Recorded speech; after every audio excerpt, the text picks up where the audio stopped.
Bismillahirrahmanirrahim. Masih di bab zakat. Kita menjelaskan tentang pembagian zakat. Pembagian zakat itu sudah disebut oleh Allah Subhanahu wa taala di dalam Al-Qur'an, innamas shadaqatu lil fuqara wal masakin wal 'amilina 'alaiha wal mu'allafati qulubuhum wa fir riqabi wal gharimin wa fi sabilillahi wa ibnis sabil faridatan minallah innallahu alimun hakim. Jadi masalah zakat, pembagian zakat itu dibagikan pada 8 golongan, yang dimana 8 golongan tersebut disebutkan oleh Allah Subhanahu wa taala dalam satu ayat Al-Qur'an, innamas shadaqatu lil fuqara, sesungguhnya sedekah wajib itu artinya zakat, yang berhak menerimanya satu adalah orang fakir, yang kedua adalah orang miskin,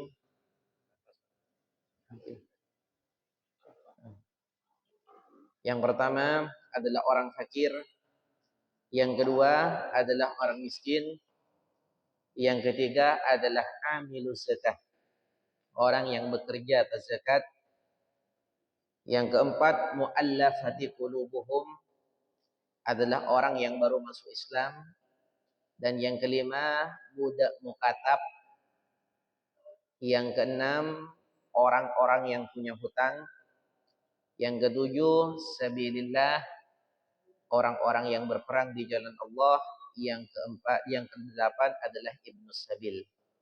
Jadi 8 golongan itu yang berhak menerima zakat. Yang pertama itu adalah orang fakir. Siapa itu orang fakir?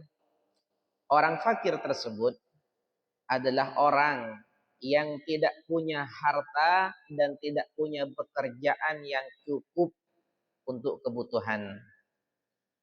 Contohnya, ada orang sekarang ini punya harta, penghasilan, punya pekerjaan, dan penghasilan dari pekerjaan tersebut itu tidak memenuhi keperluan dia sehari-hari. Contohnya, ada orang gajinya per hari, maka apa yang dia kerjakan selama 1 hari tersebut itu tidak cukup, di bawah setengah kebutuhan.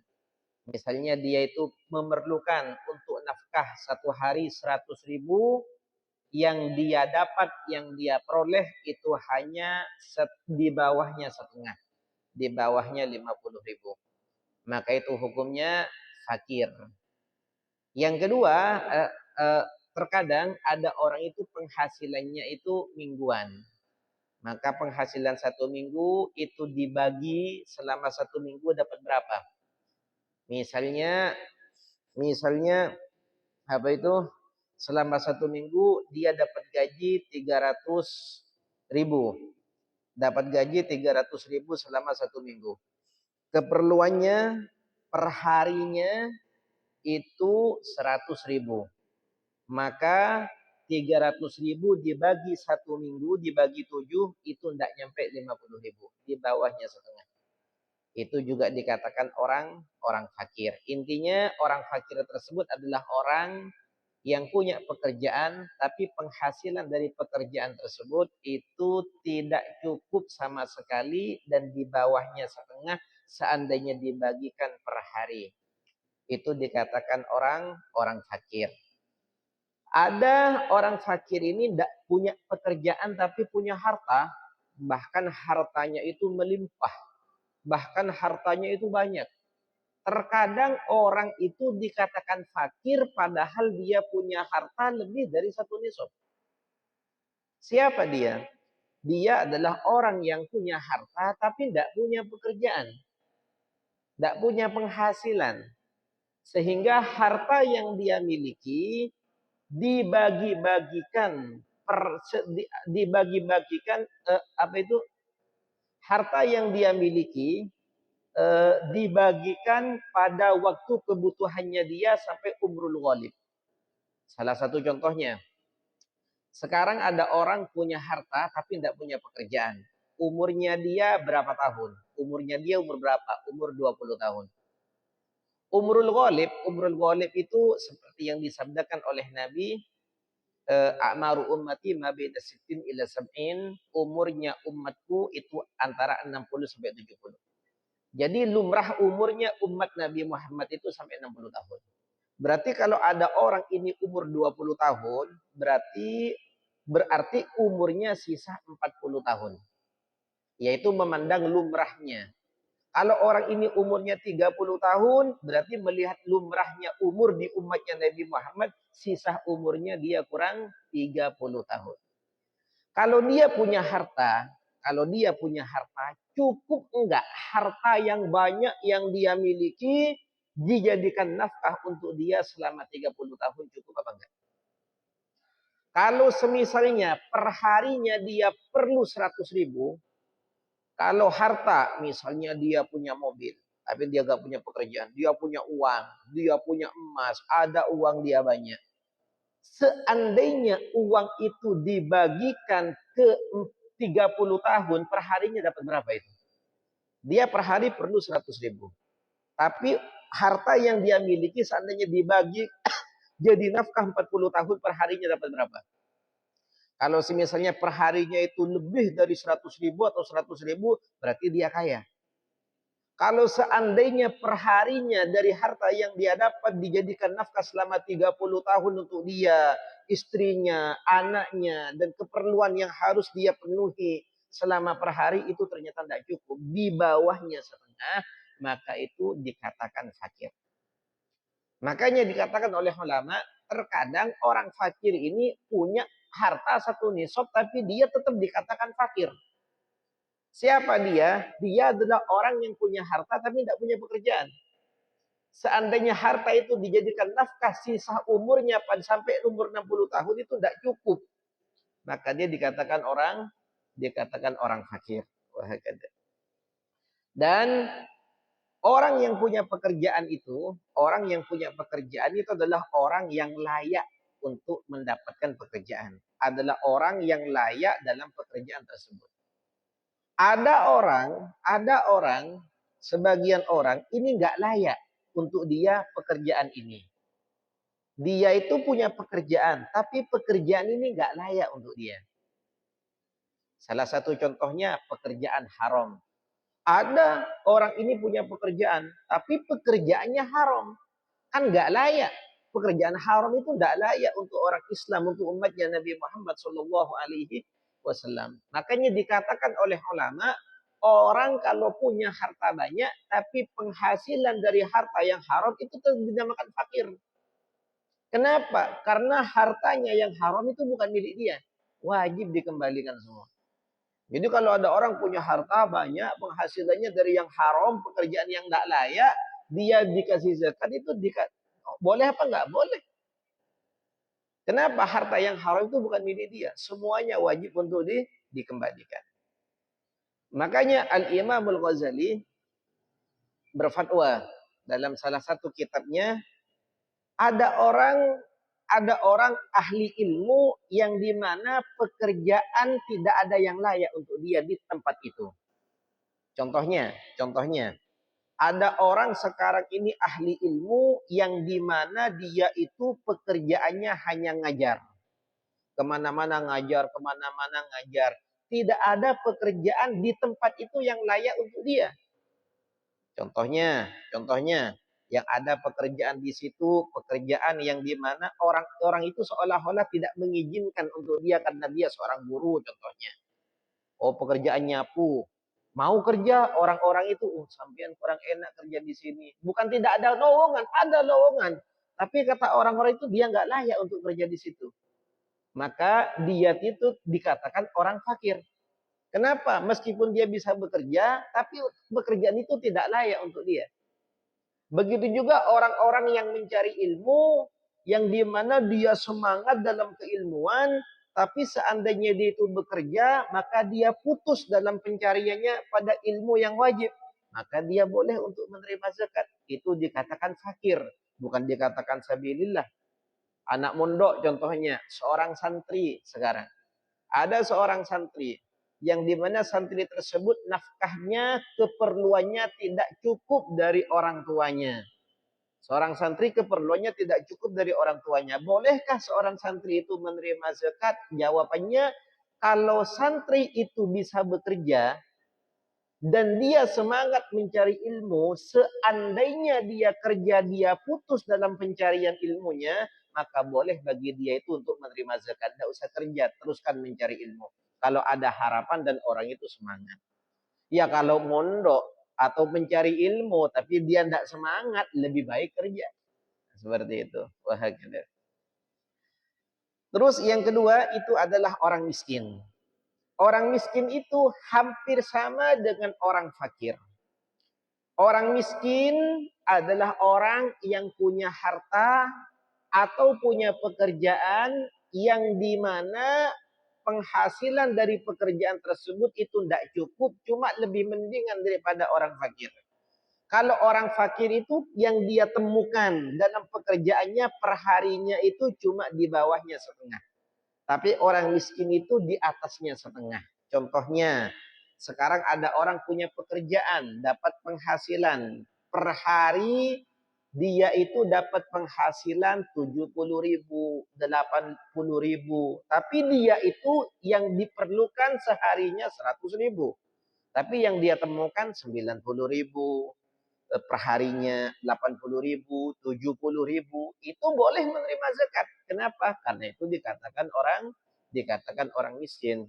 Begitu juga orang yang punya harta, seandainya hartanya itu dijadikan nafkah pada umur sisanya sampai 60 tahun, ternyata per hari itu dapat di atasnya setengah daripada keperluan perharinya. Maka itu dikatakan orang miskin. Boleh nggak menerima zakat? Boleh menerima zakat. Karena dia dikatakan orang miskin. Makanya ada ulama yang berkata, terkadang ada orang punya uang banyak, tapi dia boleh menerima zakat. Terkadang ada orang tidak punya uang, dia punya tali sama kapak, dia nggak boleh menerima zakat karena dikatakan kaya. Ada orang dulu dikatakan oleh ulama, ada orang hanya punya kapak, punya tali, dia nggak boleh menerima zakat karena dikatakan kaya. Ada orang punya uang banyak, tapi dia itu dikatakan fakir. Loh kok bisa? Iya, ada orang punya uang banyak, tapi dia tidak punya penghasilan. Hanya harta yang dia miliki. Sehingga diukur pada umur lumrahnya, ternyata harta itu nggak cukup untuk dijadikan nafkah di sisa umurnya. Tidak punya pekerjaan lain. Nah, itu dikatakan fakir, dikatakan miskin, punya uang banyak, tapi boleh menerima zakat karena tidak cukup. Ada orang nggak punya harta banyak, punya kapak, punya tali, tapi dia dikatakan kaya. Siapa dia? Orang yang pekerjaannya itu cari kayu di tengah hutan. Perlu uang 100.000. Setiap harinya menghasilkan 110.000. Setiap harinya menghasilkan 150.000. Ada yang 130.000 per hari gitu. Maka dikatakan kaya. Kenapa? Karena setiap harinya keperluannya terpenuhi bahkan lebih walaupun sedikit. Makanya dalam istilah zakat ini kaya miskin itu tidak dipandang dari banyaknya harta. Tapi kaya dan miskin dipandang dari cukup dan tidak cukupnya. Terkadang ada orang sedikit tapi cukup. Ada orang banyak tapi tidak cukup. Maka yang tidak cukup itulah yang boleh menerima zakat. Yang cukup meskipun sedikit, maka itu dikatakan kaya. Dan seterusnya. Terus yang nomor 3, orang yang berhak menerima zakat itu adalah amiluz zakah. Amiluz zakah itu adalah orang yang diutus oleh hakim. Orang yang diutus oleh hakim untuk mengambil zakat dari orang-orang yang wajib mengeluarkan zakat, kemudian dibagi-bagikan pada orang yang berhak. Nah, amil ini juga termasuk dari orang yang berhak menerima zakat dengan catatan jika amil itu tidak dapat gaji. Kalau amil itu punya gaji khusus memang dari pemerintah setempat, misalnya kamu diutus beberapa orang, kamu atau ada orang minta izin sama hakim ingin membentuk tim, minta izin sama kelebun ingin membentuk tim contohnya untuk mengambil zakat dari orang-orang yang wajib mengeluarkan zakat. Diizinkan. Dia tidak dapat gaji. Hanya dia itu ingin mempermudah dalam urusan zakat sehingga diambillah dari orang-orang yang wajib menerima zakat kemudian dibagikan pada orang-orang yang berhak. Dia juga mustahik. Dia juga berhak menerima zakat amil tersebut. Kalau tidak ada gaji, kalau digaji, oh ini kamu saya utus untuk ambil zakatnya orang dan dibagikan pada orang fakir miskin. Ini gaji kamu misalnya selama kamu itu selama kamu ngambil harta dari mereka dan dibagi-bagikan pada mustahik orang-orang yang berhak, ini gaji kamu. Nah, ketika dapat gaji maka itu enggak wajib, tidak termasuk dari orang yang berhak menerima zakat. Itu amil. Yang keempat, orang-orang yang menerima zakat itu adalah mu'allafah. Mu'allafah itu yang dikatakan mu'allaf, orang baru masuk Islam tapi hatinya belum begitu kuat terhadap Islam. Orang baru masuk Islam, orang kafir baru masuk Islam itu dikatakan mu'allaf. Jadi hatinya itu hanya penasaran dengan Islam. Orang kalau baru masuk Islam itu biasanya tidak terlalu mendalami tentang Islam sehingga serba penasaran. Tentang Islam ini serba penasaran. Makanya orang-orang yang mu'allaf itu kita kasih zakat. Kalau mereka kaya, meskipun kaya, kita kasih zakat. Kenapa? Agar kita menarik hatinya mereka supaya mereka tahu seperti apa Islam. Kalau Islam itu dianjurkan untuk saling bantu-membantu yang wajib ataupun yang sunnah. Nah, ini mu'allaf ini ternyata dibagi oleh ulama pada 4 bagian. Yang pertama, barusan yang saya sebutkan. Orang yang baru masuk Islam tapi masih dalam pencarian, masih dalam ingin mencari tahu. Gitu. Jadi dia itu dikasih zakat supaya lebih tertarik lagi kepada Islam. Itu yang pertama. Yang kedua, adalah orang kafir yang baru masuk Islam, pengetahuannya kuat tentang Islam, tapi terkadang kita perlu untuk memberikan dia zakat karena dia punya pengaruh. Karena dia punya pengaruh. Dia sudah kuat. Tapi dia punya pengaruh pada orang-orang. Sehingga rakyatnya atau orang-orang yang sama-sama punya pengaruh seperti dia agar tertarik juga untuk masuk ke agama Islam. Itu termasuk dari golongan mu'allafah juga. Dia itu Islamnya sudah kuat. Dia Islamnya sudah hebat. Dia Islamnya sudah pinter. Dan dia kaya. Apakah perlu juga kita kasih zakat? Perlu kalau dia punya pengaruh. Satu, agar membuat hati orang tertarik. Orang-orang yang sebanding dengan dia, yang sama-sama punya pengaruh, biar tertarik juga untuk masuk Islam dan penasaran kepada Islam.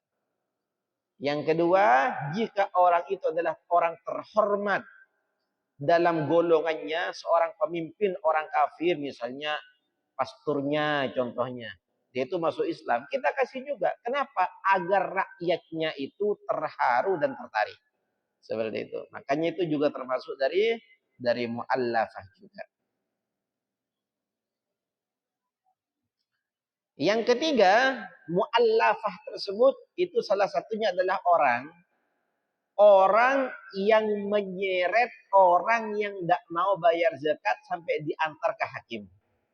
Sekarang di sana ada satu tempat di mana orang itu kaya tidak mau ngeluarin zakat.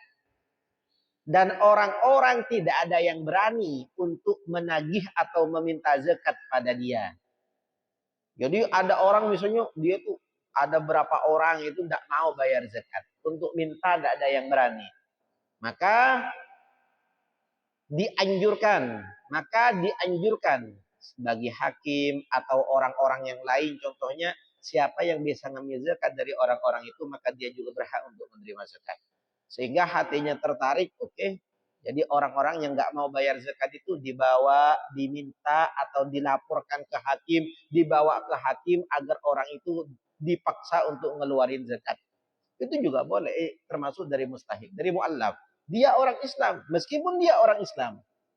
Kenapa dia kok berhak menerima zakat kalau dia itu Islam?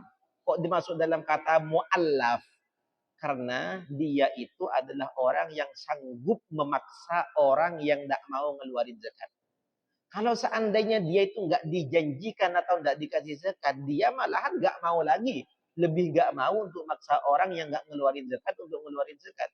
Makanya itu termasuk dari golongan mu'allaf. Yang keempat adalah orang yang memerangi pemberontak. Kalau orang memerangi orang kafir, meninggikan agama Islam itu namanya sabilillah. Kalau mu'allaf ini orang yang juga berhak menerima zakat, salah satunya adalah orang yang memerangi pemberontak negara. Ada pemberontak yang dimana pemberontak itu mengancam negara. Sehingga tidak ada orang atau banyak orang yang takut untuk melawan pemberontak tersebut. Jadi mereka itu agar tertarik mau melawan pemberontak itu, kita kasih mereka zakat. Sebagai bantuan untuk mereka, imma dalam persenjataan atau keperluan dalam memerangi pemberontak tersebut. Sudah memerangi pemberontak, masa disuruh modal sendiri? Gitu. Yang kelima, budak mukatab. Dulu di zaman dahulu ada perbudakan. Di zaman dahulu itu ada perbudakan. Yang dimana perbudakan tersebut itu disebabkan karena ada peperangan atau penjajahan. Ketika orang kafir dan orang Islam itu berperang, kemudian orang Islam itu menang dan memiliki tahanan. Ada beberapa tahanan dari orang kafir. Ada yang laki-laki, ada yang anak kecil, ada yang perempuan. Perempuan dulu juga ikut perang. Di zaman Nabi Muhammad perempuan juga ikut perang. Jadi tukang apa perempuan? Bukan pegang pedang, enggak. Tapi perempuan itu jadi tukang masaknya, jadi tukang obatnya, tukang ngambil airnya. Itu perempuan. Jadi mereka juga ikut perang. Jadi terkadang orang Islam itu menang dan perempuan yang ada yang nggak sempat lari atau yang laki-laki yang ditahan itu dibawa dan mereka itu dijadikan budak. Kalau laki-laki masih ada proses. Kalau perempuan ditahan itu langsung jadi budak. Nah, jika budak itu banyak macamnya. Salah satunya budak mukatab. Budak mukatab itu budak yang dimiliki oleh seseorang dan tuannya itu berkata, kamu bayar ke saya, nah, budak mukatab ini, untuk bebas. Agar kamu bebas dari kebudakan, kamu bayar ke saya 2 juta per bulan 1 juta. Contohnya, ini nominalnya berapa-berapa tergantung tuannya. Tuannya bilang, contohnya ini hanya contoh. Kamu bayar ke saya selama sebanyak 2 juta per bulan 1 juta. Kalau sudah kamu bayar ke saya 2 juta selama 2 bulan itu, maka kamu jadi merdeka. Nah, ini budak mukatab ini berjuang, bekerja, cari uang. Untuk apa? Untuk menebus dirinya sendiri pada tuannya. Jadi harus cari uang 1 juta untuk menebus. Sebulan kedua cari uang 1 juta lagi untuk menebus agar terbebas dari kebudakan. Kalau ada zakat, mereka kasih zakat untuk membantu budak tersebut terlepas dari kebudakan sehingga jadi merdeka. Itu tujuannya. Tujuannya kenapa budak itu kok dikasih zakat? Karena mereka punya tanggung jawab untuk menebus dirinya sendiri agar terbebas dari kebudakan. Seperti itu. Jadi kasih zakat agar mereka membayar pada tuannya supaya bebas. Itu budak mukatab. Yang keenam adalah orang yang punya hutang. Yang keenam itu adalah orang yang punya hutang. Itu juga berhak untuk menerima zakat. Imma dia itu berhutang untuk dirinya sendiri atau dia berhutang untuk pembangunan maslahat, berhutang untuk perbaikan jalan, berhutang untuk bangun pondok pesantren, berhutang untuk pembangunan masjid, berhutang ada tamu yang dari luar, tidak ada yang mau menghidangkan untuk tamu tersebut, dia berhutang ingin menghidangkan tamu untuk dia.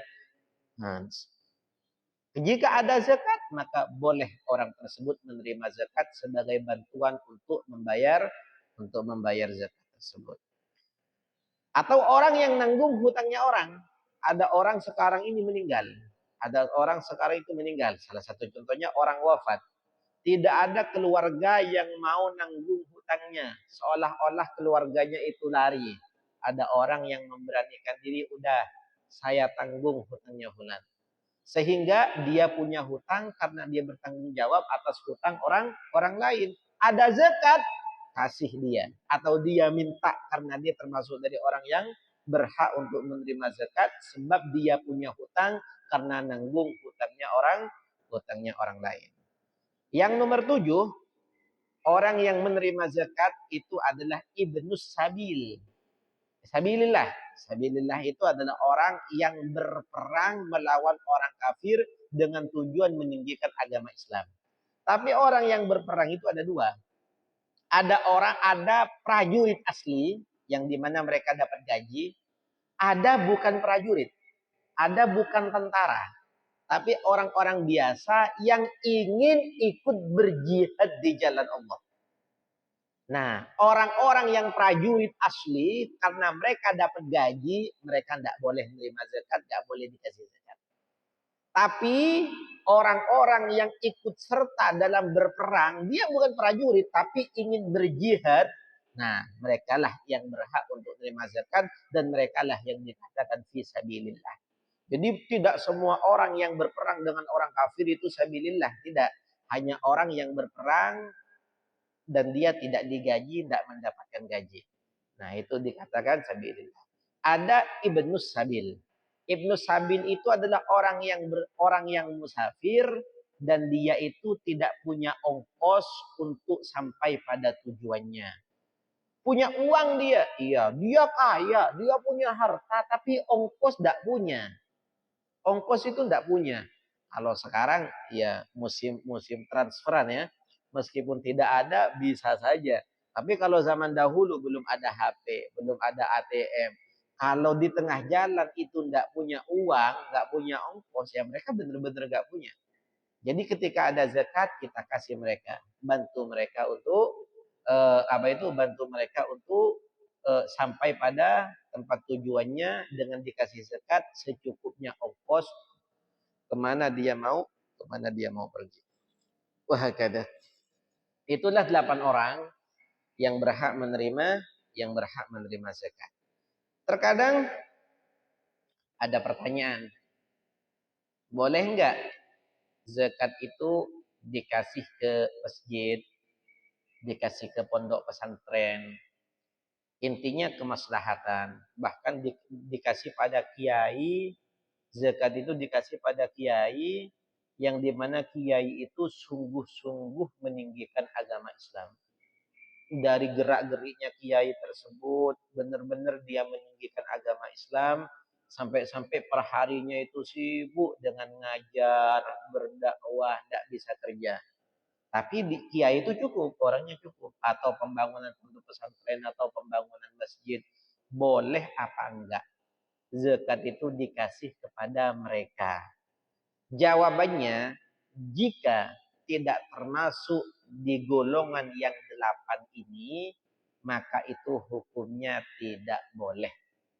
Kecuali ada sebagian ulama dari mazhabnya Imam Malik yang berkata bahwasanya zakat itu boleh dikasihkan kepada maslahatul muslimin, termasuk dari pembangunan, termasuk dari ustadz dan kiai yang berjuang untuk meninggikan agama Islam, karena itu masuk kategori fisabilillah di jalan Allah. Tapi zakat ini zakat selain zakat fitrah. Kalau zakat fitrah ya nggak boleh.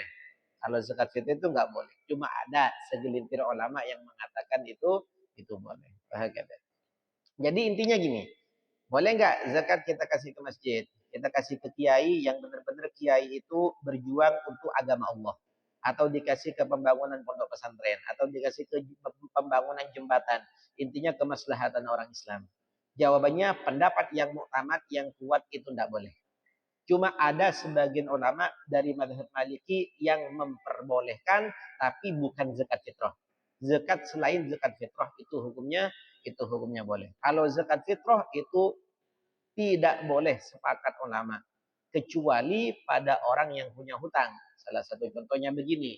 Sekarang ada orang ngumpulin zakat fitrah. Zakat fitrah itu dikumpulkan. Kemudian zakat fitrah itu seharusnya kan pada orang fakir miskin yang perlu dibantu lebih dulu. Oh, di sini nggak ada orang fakir, di sini nggak ada orang miskin, di sini berkecukupan semua. Nah, zakat fitrah itu kita kumpulkan, ditaruh ke masjid. Boleh apa enggak? Jawabannya enggak boleh. Kecuali pada orang yang punya hutang untuk pembangunan masjid. Salah satu contohnya takmir sekarang. Takmir ini membangun masjid, ternyata dananya kurang. Takmir ini mengorbankan diri dan memberanikan diri untuk berhutang agar masjid ini selesai. Nah, zakat fitrah itu dikumpulkan, boleh dikasih tapi bukan ke masjid. Dikasih ke takminnya yang punya hutang. Mengatasnamakan al-gharimin.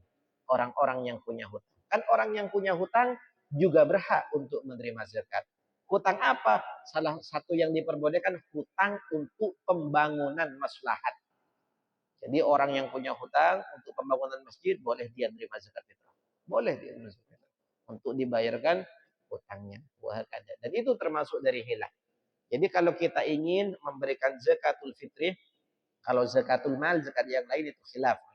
Tapi kalau khusus zakat fitrah, kalau pengen boleh, ya itu harus hilah. Hutang dulu untuk pembangunan. Jika pembangunan itu tidak cukup untuk masjid atau pondok pesantren, kemudian ketika ada zakat fitrah yang dikumpulkan dan diperbolehkan dia untuk ngambil, baru dia itu ngambil. Mengatasnamakan apa? Bukan mengatasnamakan masjidnya, tapi mengatasnamakan punya hutang. Orang yang punya hutang itu kan berhak untuk menerima zakat. Wah, kata Allah a'lam. Mungkin ada yang mau ditanyakan. Silakan.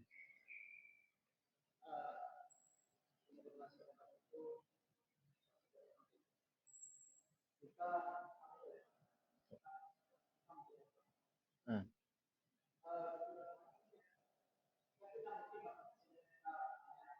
Iya, iya.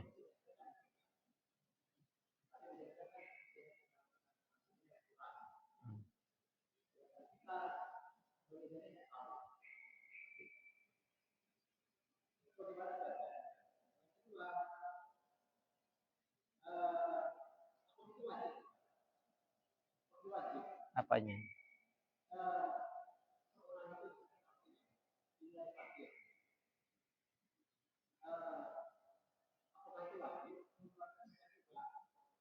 Oh, akhir. Hmm. Ya.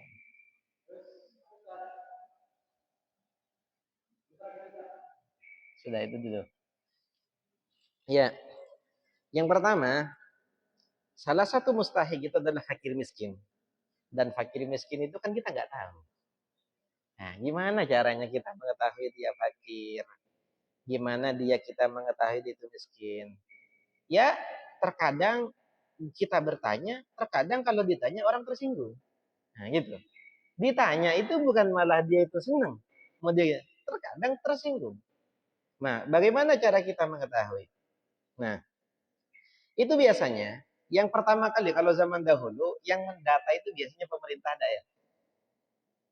Jadi mereka yang mencari tahu. Jadi mereka yang mencari tahu dia pekerjaannya apa, penghasilannya apa, pendapatannya berapa. Kan kita ini kan biasanya di Indonesia ya, di Indonesia biasanya setiap pekerjaan itu gaji-gajinya itu kan ya kalau guru berapa kan sudah tahu misalnya. Sudah tahu, itu sudah tahu. Kita itu gaji guru gajinya berapa, kalau tukang bangunan gajinya berapa, kalau ini gajinya berapa. Dilihat dari keluarganya, diukur dengan keluarga kita sendiri. Itu bagaimana? Dan kita melihat. Nah, kalau kelihatannya sudah seperti itu, kelihatannya memang dia itu kekurangan, apalagi kita berani bertanya. Nah, itu boleh kita ngasih pada mereka. Tapi ini catatannya. Catatannya gini. Sebelum orang itu ngasih, maka mereka itu harus kasih tahu dulu atau kasih arahan. Dan perlu untuk belajar seperti ini. bahwasanya yang berhak menerima zakat itu fakir atau miskin. Fakir statusnya seperti ini, miskin statusnya seperti ini. Jadi kalau mereka nggak sampai pada batasan ini, berarti dia nggak wajib untuk menerima zakat dan nggak boleh menerima zakat. Nah, kalau kita yakin dia itu seperti itu, kita sudah kasih tahu secara umum, mereka ngambil, ya berarti mereka lebih tahu dengan dirinya sendiri. Kan seperti itu. Kalau kita nanya bisa tersinggung mereka. Tapi kita bisa melihat dari penilaian gerak-geriknya mereka dan pekerjaan mereka itu seperti apa. Terkadang ada tukang, misalnya ya, ada orang pekerjaannya tukang. Tukang itu sehari 130.000 seharinya. Keperluan mereka berapa? Keperluan mereka itu seharinya 70.000. Melihat dari ukuran anaknya mereka ada berapa. Mereka itu sekolah, kan gitu kan. Bisa diukur-ukur sendiri gitu. Tapi tukang itu lebih. Lihat dulu, jangan mentang-mentang gajinya tukang itu 130.000 dikatakan lebih. Iya kalau kerja tiap hari. Kalau 1 minggu kerja, satu bulan nganggur, kan gitu. Nah, jadi keadaannya itu terkadang setengah tahun dia dikatakan kaya, terkadang setengah tahun dia dikatakan miskin. Terkadang bulan kemarin dia itu kaya karena job full, terkadang pada saat waktu pembagian zakat dia itu fakir. Kenapa? Karena di situ tidak punya job sama sekali. Jadi kita tidak bisa menilai secara langsung. Iya kalau seorang guru atau pegawai itu gajinya tiap bulan itu rutin itu bisa diukur. Tapi kalau orang gajinya per hari, sakit 1 minggu saja itu sudah. Terkadang cukup jadi fakir dalam waktu 1 minggu. Terkadang seperti itu. Makanya pemerintah daerah itu yang harus meneliti jika ada sesuatu yang tidak jelas. Wahakada. Itu yang pertama. Dan pertanyaan yang kedua, barusan apa masalah wajib itu? Untuk zakat fitrah, wajibkah orang fakir atau orang miskin itu apa itu? Wajibkah orang fakir atau orang miskin mengeluarkan zakat fitrah? Jawabannya adalah zakat fitrah itu wajib bagi orang yang memiliki harta. Kalau rumah nggak dihitung ya, kalau rumah itu karena kebutuhan. Artinya lebih orang yang memiliki harta lebih dari makanan hari lebaran dan malam lebarannya. Lebih dari makanan dia, makanan anak istrinya. Lebih dari itu sudah wajib mengeluarkan zakat. Wah, kata. Jadi seandainya ada orang fakir, miskin, dia seperti tadi, dia itu punya harta tapi tidak punya pekerjaan. Jadi otomatis ya kalau 1 juta ya ada lah kan gitu. Tapi pekerjaannya nggak ada. Pada saat malam lebaran, ternyata untuk persiapan lebaran, makanannya, dan keperluannya di malam lebaran itu masih lebih wajib bagi dia untuk mengeluarkan zakat fitrah. Seperti itu. Karena orang fakir itu bukanlah orang yang nggak punya makanan, bukan. Orang miskin itu bukanlah orang yang nggak punya makanan, bukan. Tapi nggak cukup sampai penghasilan yang kedua itu ada. Misalnya ada orang misalnya gajinya 2 juta 1 bulan.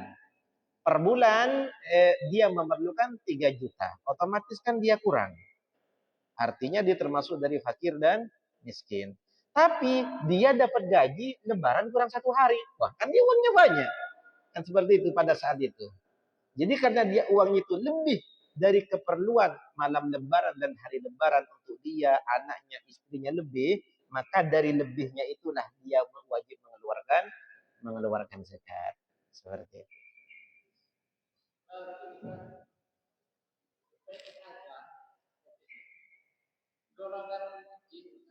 Hmm.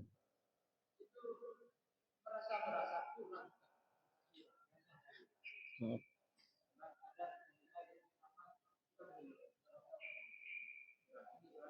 Hmm. Jadi begini ya, kekurangan itu ya. Jadi apakah ada orang yang punya merasa kurang itu dikatakan fakir miskin? Orang fakir miskin itu orang yang kekurangan dalam nafkah, bukan dalam gaya hidup dan memenuhi semua keinginan, tidak. Ada orang misalnya saya kurang, kenapa ada cicilan ini, ada cicilan itu. Bulan ini saya targetkan harus beli kursi, harus beli sepeda motor. Ya kurang semua kalau gitu. Enggak, ini nafkah. Makan, untuk makan. Jadi untuk makan. Misalnya seorang laki-laki punya kewajiban untuk memberikan baju pada anak istrinya. Itu dihitung. Itu seperti itu. Untuk yang wajib, nafkah yang wajib. Apa? Makan, minum, baju, itu. Tapi bukan untuk yang sepeda motor, sepeda listrik, bukan. Kursi, enggak dihitung ke situ. Makanya nafkah itu sebenarnya kalau keluarga sederhana itu kayaknya per hari nggak nyampe 100.000. Contoh beras dalam seharinya perlu berapa kilo? Jika suami istri dan 2 anak, masa makan 4 kilo? Kan nggak mungkin. Nah, anaknya 4 itu lebih banyak lagi gitu. Tapi rasanya 2 kilo itu cukup. Nah, untuk ikannya, untuk airnya, nah itu sehari itu berapa? Untuk gasnya, nah itu dihitungnya di situ. Oh, misalnya gasnya 1 minggu, kita hitung misalnya per minggu, jadi 1 minggu itu keluarnya berapa? Berarti perharinya memerlukan sekian. Wah, kan? Dan seperti itu. Nah, kalau kita ngitungin, ya nggak ada yang cukup. Semua nggak cukup. Bahkan saya pernah ketemu dengan bos. Dia bilang, saya ini serba kurang katanya. Saya heran. Mobilnya mewah, pekerjaannya oke, serba kurang. Kenapa? Karena saya ini setiap setiap harinya harus mengeluarkan uang 20 juta. Setiap harinya harus mengeluarkan uang 20 juta. Sementara saya penghasilannya itu cuma 21. Perharinya itu. Perharinya. Saya tanya, untuk apa sampean itu 20 juta? Kan karyawan kan gajinya setiap hari kan, setiap bulan kan gitu. Ada yang setiap minggu. Dia bilangnya ya beli ini, untuk ini, untuk ini, untuk itu. Nah itu bukan masuk kekurangan tapi masuk gaya hidup. Seperti itu. Masuk gaya hidup. Jadi memang ada, tapi kalau dari yang wajib karena dia itu menafkahi anak buahnya. Jadi dia itu memberikan makan bukan hanya untuk keluarganya saja, sampai anak buahnya semua ditanggung untuk makannya. Nah, seperti itu. Jadi wajar ada orang yang punya pengeluaran banyak. Tapi kalau keluarga sederhana, anggap dulu 1 hari beras 2 kilo. 2 kilo itu banyak. Makan sehari 3 kali. Ya 3 kilo lah. 3 kilo. Jadi sekali makan itu 1 kilo. Satu keluarga 3 kilo. Jadi kalau 3 kilo itu anggap saja dulu 50.000. Nah ikannya, airnya, terus gasnya selama 1 minggu. Ya kurang lebih ya kalau agak banyak mungkin 6 orang itu mungkin 100.000 per hari. Seperti itu. Tapi kalau suami istri anaknya satu dihitung juga susunya kan gitu, dihitung juga keperluannya apa. Intinya yang perlu. Jadi kalau merasa nggak cukup bukan karena hal yang lain. Bulan ini saya nggak cukup. Kenapa? Karena saya harus beli AC untuk kamar yang ini. Bulan kedua juga tidak cukup. Kenapa? Karena saya harus beli keramik. Bulan ini saya nggak cukup. Kenapa? Kan? Ya itu bukan nggak cukup gitu. Bukan nggak cukup. Itu untuk nafkah. Seperti itu. Hmm. Hmm.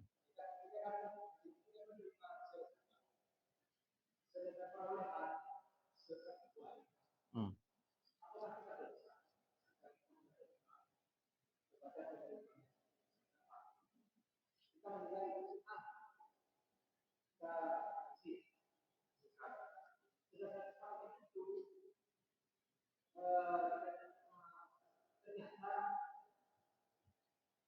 Cukup.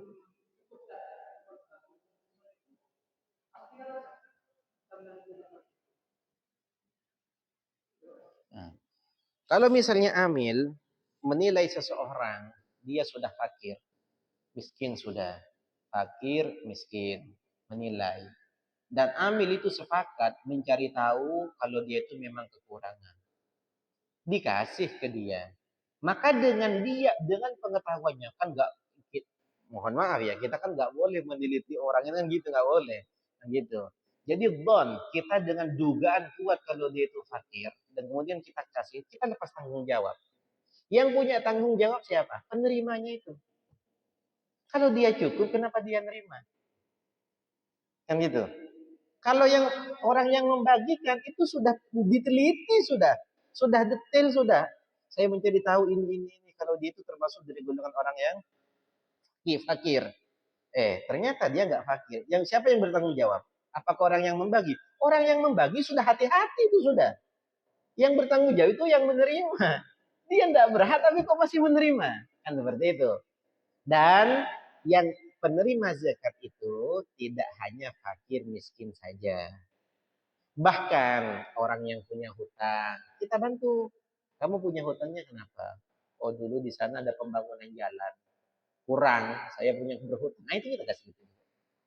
Oh takmir masjid dulu ada yang berhutang karena untuk pembangunan masjid. Kita kasih juga. Nah seperti itu. Wah, gitu. Itu kalau zakat fitrah ya. Kalau zakat fitrah. Jadi kalau sekarang itu kan kadang orang itu lebih fokus pada fakir dan miskin. Sehingga seolah-olah orang yang berhak yang lain itu nggak dikasih. Padahal sekarang ini yang paling banyak itu bukan hanya fakir miskin, tapi orang yang punya hutang itu yang paling banyak. Salah satu contohnya, yang paling banyak orang yang punya hutang itu biasanya orang yang sudah wafat, orang yang sudah meninggal, dia punya hutang, nggak punya anak, nggak punya istri, udah saya yang nanggung. Nah, itu kita bantu kasih zakat. Nah, seperti itu. Kenapa? Karena dia punya hutang, nanggung hutangnya orang. Orangnya sudah meninggal, anaknya nggak bertanggung jawab. Nah, kita kan kasih ya, jadi kita bantu. Oke, saya yang saya bukan menyerah, bukan kita membayar hutangnya orang yang mati udah nggak berhak terima zakat itu. Orang yang nanggung hutangnya orang yang mati. Nah, seperti itu. Jadi perlu kita bantu juga hal-hal yang seperti itu. Oh di sini semuanya sudah nggak ada yang punya hutang. Di sini semuanya misalnya sudah kaya semua. Kemana? Udah pindahkan ke tempat lain.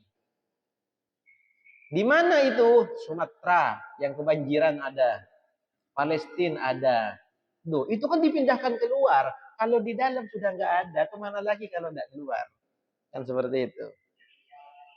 Kenapa? Kenapa? Diberikan ke Iran. Ya, intinya pada orang fakir kalau Iran itu kayaknya nggak kekurangan. Nggak kekurangan kalau Iran. Iran itu kaya. Iran itu kaya minyak. Jadi Iran itu nggak kekurangan. Insya Allah nggak kekurangan. Yang kekurangan itu yang di Palestina, yang di Gaza. Nah, seperti itu. Begitu juga yang di Sumatera yang belum terselesaikan. Yang dimana mereka itu sampai sekarang ada yang belum punya rumah. Seperti itu. Kita salurkan ke mereka. Jika di sini sudah tidak ada orang fakir miskin dan orang yang punya hutang untuk dibantu. Ada orang Ustaz punya hutang. Ngapain dia punya hutang? Beli mobil. Oh udah, suruh jual mobilnya. Kalau punya hutang karena beli mobil, mobilnya jual. Ada lagi?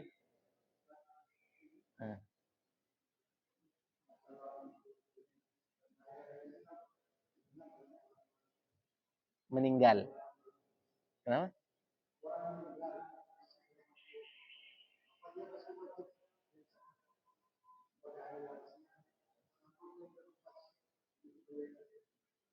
Meninggal apa sih?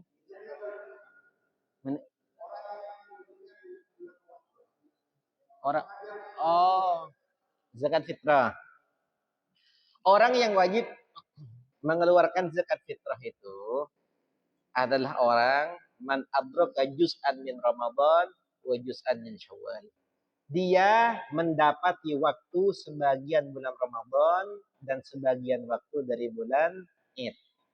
Artinya masuk maghrib malam Idul Fitri baru dia itu wajib untuk mengeluarkan zakat. Kalau orang misalnya di bulan Ramadan meninggal, itu tidak wajib mengeluarkan zakat. Kenapa? Karena dia itu tidak mendapati sebagian waktu dari bulan Syawal. Jadi orang yang wajib mengeluarkan zakat itu adalah orang yang mendapati dua waktu. Sebagian dari waktu Ramadan, sebagian dari waktu Syawal. Artinya jika dua waktu ini dia dapatin, baru dia wajib mengeluarkan zakat. Kalau ada bayi yang dilahirkan akhir Ramadan, setelah dia keluar, sebentar lagi maghrib, malamnya, itu wajib dikeluarkan zakat fitrah. Kenapa? Karena umurnya mendapati dua waktu itu. Juz'an min Ramadan, wa juz'an min Syawal. Cuma, meskipun zakat fitrah itu wajib li sababain, karena dua sebab, Ramadan dan Syawal, tapi zakat fitrah itu boleh dikeluarkan di bulan Ramadan. Meskipun belum nyampe bulan Syawal, boleh zakat fitrah itu dikeluarkan di bulan Ramadan. Kenapa? Karena sesuatu yang wajib karena dua sebab, kita temukan satu saja, itu sudah cukup untuk kita keluarkan. Seperti itu. Ada lagi?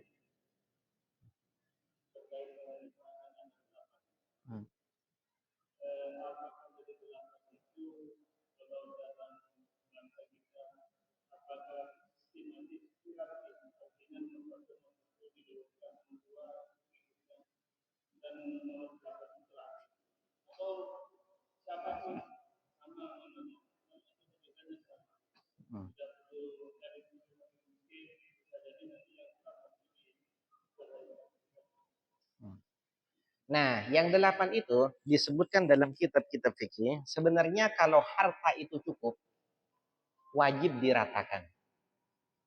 Yang 8 itu wajib diratakan. Kalau semuanya mustahikun itu sama-sama ada, harta itu banyak, harta zakat itu banyak, apalagi yang mengatur itu adalah hakim atau amil, dan itu banyak, itu wajib diratakan. Kalau misalnya diratakan semua itu udah bisa, minimal 3-3. Yang ini 3, fakir 3, miskin 3, minimal itu seperti itu. Kalau bisa diratakan, diratakan. Oh, kalau semisalnya di sini tidak ada yang namanya budak mukatab, udah bagian budak mukatab kita kasih ke bagian yang ada. Oh, yang ini nggak ada, dikasih ke bagian yang ada. Sampai sekarang ini, insya Allah, kalau di daerah kita yang tersisa itu cuma 4. Yang pertama fakir, 2 miskin, 3 orang yang punya hutang, yang 4 itu mu'allaf. Sampai tersisa itu. Sementara sabilillah, di jalan Allah itu masih khilaf antara ulama. Nah, itu mu'allaf itu pun tidak semua daerah itu ada. Jadi mungkin yang ada fakir, miskin, orang yang punya hutang. Ya tinggal 3. Fakir, miskin, orang yang punya hutang. Jadi kita bagikan pada 3 golongan ini. Kita bagikan pada 3 golongan ini. Apakah harus semua fakir yang ada di situ, miskin yang ada di situ, apa itu orang yang punya hutang yang ada di situ semuanya harus dapat? Kalau cukup iya. Kalau tidak cukup minimal 3-3. Kalau nggak cukup minimal 3-3. Seperti itu. Oh, saya ini terlanjur sudah. Saya punya zakatul mal, saya kasih ke fakir, ke orang fakir miskin saja. Orang punya hutang ada, tapi nggak saya kasih. Boleh apa enggak? Jawabannya boleh. Ada yang memperbolehkan. Al-Imam Ibnu Ujil Al-Yamani, beliau berkata, ada 3 permasalahan dalam bab zakat yang dimana di situ apa itu dijadikan fatwa dalam madhab Syafi'i, tapi itu di luar faedah madhab. Yang pertama, nakluz zakat. Sebenarnya kalau zakatnya orang sini dibagikan ke orang sini juga. Tapi Al-Imam Ibnu Ujil memperbolehkan zakatnya orang sini dikasih keluar. Yang kedua, boleh zakat itu dikasih pada satu golongan. Golongan fakir saja. Golongan miskin saja. Yang ketiga, boleh zakat itu dikasih pada satu orang. Satu orang dikasih zakat. Contoh, salah satu contohnya. Sekarang ada seorang kiai berhutang untuk bangun masjid. Hutangnya itu sampai ratusan juta. Ada seorang pengusaha yang dimana dia itu miliaran uangnya dan zakat yang harus dikeluarkan 500 juta. Kiai punya hutang berapa? 100 juta. Ngambil misalnya, atau kiai pokoknya, atau pengusaha ini wajib yang dia keluarkan itu 100 juta contohnya. 100 juta zakatnya dia wajib dia keluar. Ada kiai punya hutang karena bangun masjid, dikasih ke satu orang ini untuk membayarkan hutang atas pembangunan masjidnya. Boleh apa enggak? Menurut Imam Ibnu Ujair, boleh. Enggak masalah. Artinya dibagi pada satu orang saja. Itu boleh. Tapi yang lebih afdol itu diratakan. Kalau harta itu cukup. Kalau harta itu enggak cukup, ada orang ngeluarin zakat fitrah. Dikeluarkan sendiri. Saya zakat fitrah saya keluarkan sendiri. Berapa kilo? 3 kilo. Udah kasih satu orang saja. Kalau 3 kilo dikasih 3 orang, kasihan. Ini kalau amil kan ngumpulin. Kalau amil itu sehingga banyak. Nah itu baru diratakan. Itu lebih afdal. Seperti itu.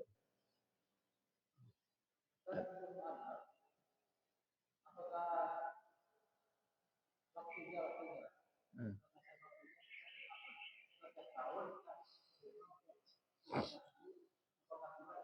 Nah di sini kan mu'allaf itu kan ada 4. Yang pertama orang yang masuk Islam tapi dia masih lemah. Itu mu'allaf. Artinya kalau Islamnya itu sudah kuat, dia sudah benar-benar yakin dengan Islam. Kalau Islam itu benar, ajaran Islam itu sudah mapan ke dia. Artinya keyakinan, keimanannya itu sudah nggak bisa dibelok lagi. Nah, sudah itu bukan mu'allaf lagi itu. Itu bukan mu'allaf lagi. Yang kedua, mu'allaf itu terkadang tiap tahun itu dikasih meskipun dia masih kuat.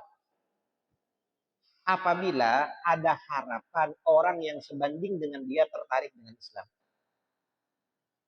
Contohnya, ada orang misalnya kepala keluarga dia Islam. Kepala keluarga dia Islam.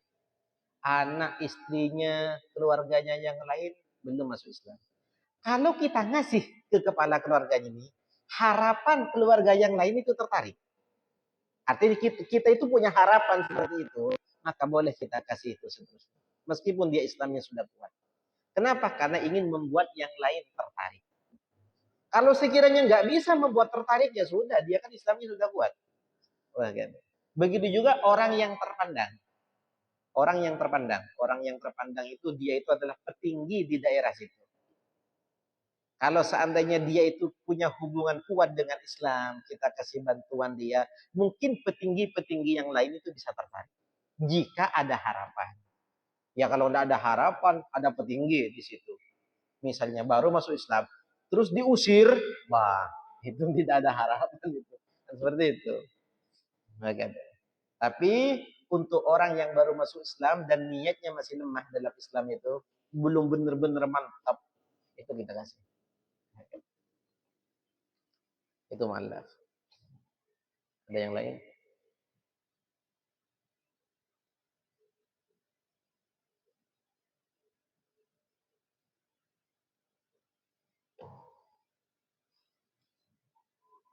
Sudah ya. Fatihah Allah alaikum nabiyina fi ala bil khalis fi fikihna fi din wa liman ta'awiyah subhanal hadirin wa ta'alluq wa tartib wa tartib sallallahu alaihi wa sayyidina rasulillah sallallahu alaihi wasallam wa nasallallahu subhanahu wa ta'ala idrikana lailatul qadri wa yusharrifana bi qiyam ramadan wa siyamihi wa nasallallahu subhanahu wa ta'ala أيد بلا تلاوتنا وقيامنا وركوعنا وسجودنا وتحليلنا وتحليلنا وتسبيحاتنا وذكرنا وتخشعنا يا إله العالمين ويا خير الناصرين برحمتك يا أرحم الراحمين ونسأل الله سبحانه وتعالى من خير ما سألك من حمدك ونبي وسيدنا محمد صلى الله عليه وسلم وعبادك الصالحون ونعوذ بالله من شر ما استعاذك من حمدك ونبي وسيدنا محمد صلى الله عليه وسلم وعبادك الصالحون أنت المستعان وعليك البلاغ ولا حول ولا قوة إلا بالله العلي العظيم وصلى الله على سيدنا محمد وعلى آله وصحبه وسلم سبحان ربك رب العزة عما يصفون وسلام على المرسلين والحمد لله رب العالمين. الفاتحة. الحمد لله رب العالمين.